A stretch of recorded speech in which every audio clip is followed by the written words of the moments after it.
Bonjour à tous, nous sommes le jeudi 24 septembre, voici notre point bourse.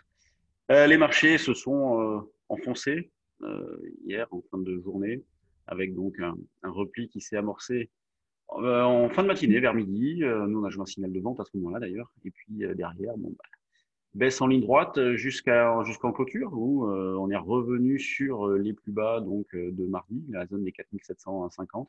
Et ce matin, donc, on a ouvert en dessous. On se rapproche donc de la zone importante 700-720. Donc là, il y a un support important. Si jamais on venait à casser cette zone-là et notamment à casser les 680, ça serait quand même pas très bon pour la suite. Le marché enverrait un signal de dégradation un petit peu plus forte.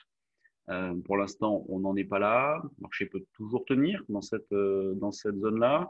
Euh, Nous, on travaille donc depuis 4800, 800, de 4800, 850, je vais y arriver. On travaille avec un billet d'avantage baissier, donc avec des ventes sur des rebonds.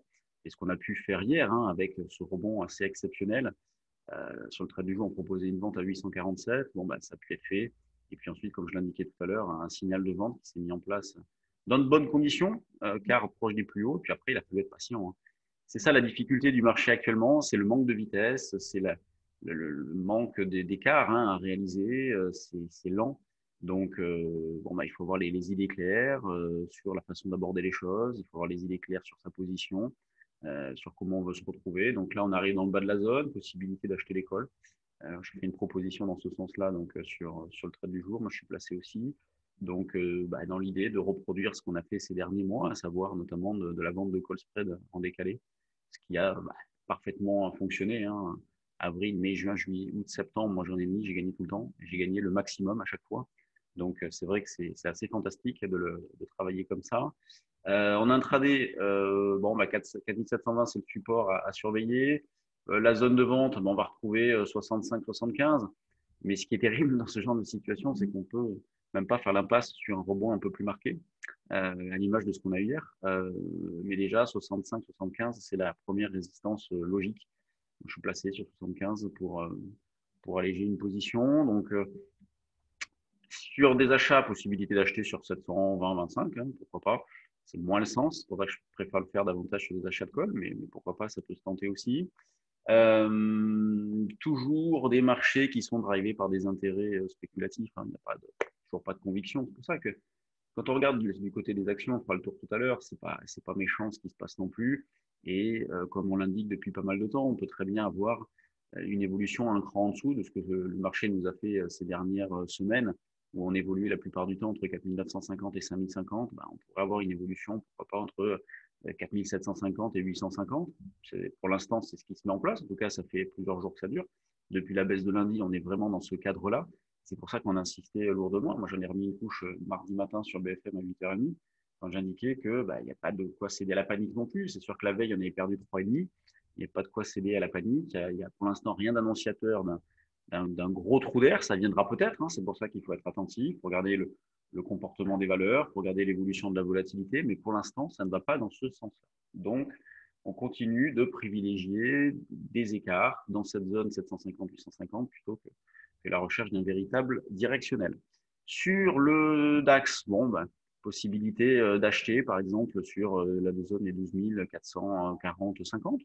Pourquoi pas ce matin proposer à nous un niveau un petit cran en dessous, une centaine de points en dessous, mais comme le DAX a commencé par rebondir et ne s'est pas enfoncé, mais achat sur repli, pourquoi pas, dans l'idée, et si on revient par exemple sur 40-45, dans l'idée de jouer 520, et puis ensuite cette zone que l'on voit facilement, dans laquelle on est actuellement d'ailleurs, 550, 560, donc ça correspond au plus haut de cette nuit, et puis après s'il y en avait un rebond plus marqué, ça serait ça par exemple, la zone des 12 000, 12 620-30.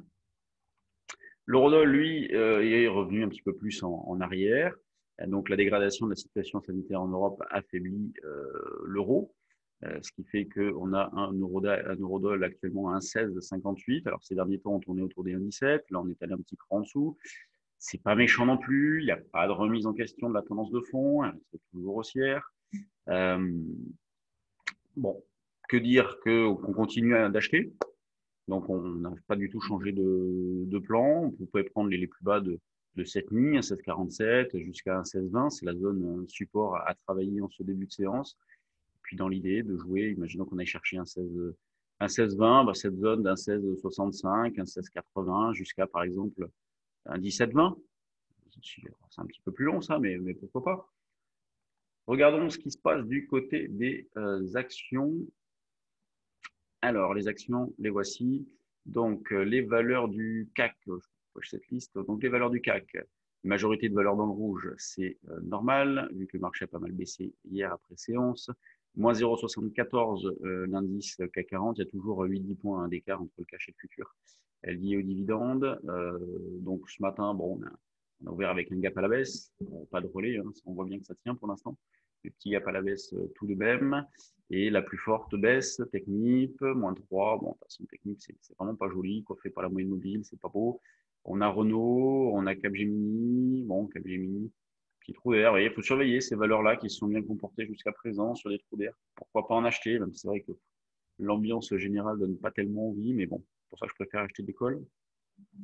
Ce qui tient le mieux, on a Carrefour. Bon, Carrefour qui fait rien depuis un bon moment. On a Vivendi qui dérive latéralement aussi. On a Sanofi. Bon, il n'y a pas de scoop, hein. Vous voyez, sur les valeurs, il n'y a toujours pas de changement. C'est assez régulier. Entre 0 et moins 1,5, vous avez quasiment toutes les valeurs du CAC. Au niveau de la spéculation, en ce moment, il n'y a pas grand-chose. En même temps, c'est normal, hein. Prendre des paris directionnels dans un marché qui revient en arrière avec aussi peu de visibilité, bah, c'est normal qu'il n'y ait pas énormément de spéculation, en tout cas qu'elle se freine. Alors, la Trigano qui explose ce matin, qui prend 10%. Après, pour le reste, vous voyez que des valeurs dans le rouge. Pas non plus des fortes baisses, hein, puisque bon, voilà, c'est des bons de souscription, Gossin aussi. Vous voyez, si on prend par exemple, allez, GL Events, on est à moins 7, alors oui, c'est beaucoup moins 7, mais c'est pas des moins 20, 25 qu'on avait à une époque. Donc, bon, pour l'instant, ça reste mesuré tout ça. Marché n'envoie pas d'indication directionnelle forte. Donc, euh, on va continuer à jouer une poursuite d'un marché plus hésitant que directionnel. Donc, voilà. Il n'y a pas de changement. C'est pour ça c'est important de regarder le comportement des actions, de regarder un petit peu où en est la volatilité aussi. La volatilité, elle monte un petit peu. Alors ce matin, on est à, je vais vous le dire, 4750, on est à 26 de vol, elle augmente. On était à 24 en début de semaine, elle monte à 26. Le stress augmente un petit peu, c'est normal. Le marché commence à se rapprocher de niveaux sensibles. Allez, je vous laisse.